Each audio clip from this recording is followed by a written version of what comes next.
6:45 on this Wednesday morning. We want to get right back to Liz Palka in Hampton, who is covering our breaking news this morning. 4 people have died after a domestic situation that involved shooting, stabbing, and fire at a home on Ravenscroft Lane.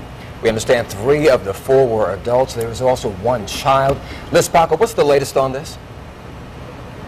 Well, we've just been still trying to gather as much information as we can, talking with neighbors, and everyone is in the same place right now. They're just saying how sad this situation is, that 4 people have died from this home on Ravenscroft Lane. As Carrie said just a second ago, it involved fire, gunshots, and a stabbing. Take a look at this video that we got a couple hours ago when we arrived on scene. The house was still on fire, smoke coming out of the roof, and firefighters running all around the house to try to put out the flames that were left.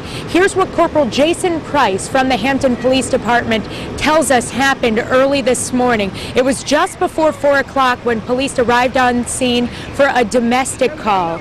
They found a woman in the roadway who was suffering from at least 1 gunshot wound, multiple stab wounds, and burns. At the same time, the house was on the fire, and all the woman could say to them was, "My family is still inside." So as they approached the house, they actually encountered a man who was standing on the roof.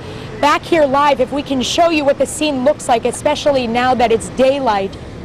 The man, according to Corporal Price, was actually standing on the small roof that is above the front porch of this house on Ravenscroft Lane. Corporal Price tells us that this man had a handgun, and at that moment there was an exchange of fire between the police and the man. There was an officer-involved shooting, and that man that was on the roof has now died, according to Price. Once the fire was out and firefighters were able to get in, they found 1 child and 1 woman that were also dead upstairs. We don't know how they died at this point, whether they had died in the fire or from smoke inhalation, or if they had suffered some kind of injury as well. That information is still being investigated at this point. And we're also trying to figure out, or police are just looking into, was there anyone else at the home at the time? Were there any other survivors, anyone that has lived to tell exactly what happened or can say who was involved or what may have started this situation? So police are still investigating that. They haven't been able to release any information on that right now.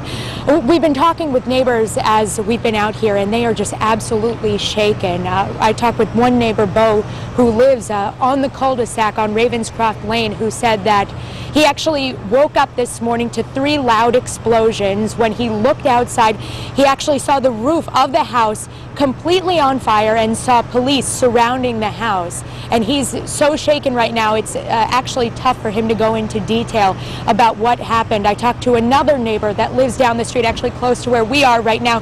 He says that was a family that lived there, and he didn't know them well. He did say it was 1 elderly woman that lived there. He described her as a grandmother, and she had a grandchild who was a toddler. He said about 2 years old, and we don't know yet if that is the family that was in there at that point, but we can only imagine that this was the family involved in this shooting and this fire. So again, a very sad situation. I just wanted to repeat to you actually what that neighbor said to me when I asked him, because he's a father. He has children, he said, that runs up and down this street, and he said his mind is on that child right now.